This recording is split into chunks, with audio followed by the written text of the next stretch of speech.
Il y a un livre sur la colère que tu retrouves dans toutes les bibliothèques, pourtant moi je le déconseille fortement.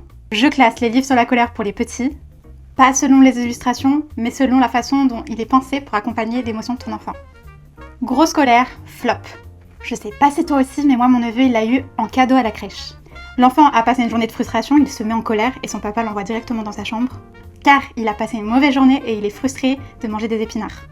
Il s'isole seul avec son émotion sans aucun accompagnement. Le grand livre de la colère, top.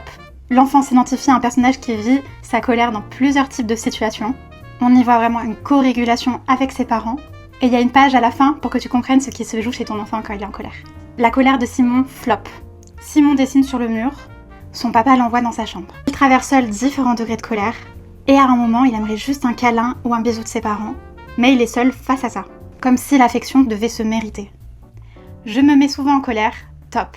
Écrit par une psychologue, identification, co-régulation et des conseils pour toi à la fin. Ma colère de feu, top, mon petit chouchou. Écrit par Héloïse Junier, psychologue pour enfants. L'histoire se personnalise pour que ton enfant s'identifie encore plus.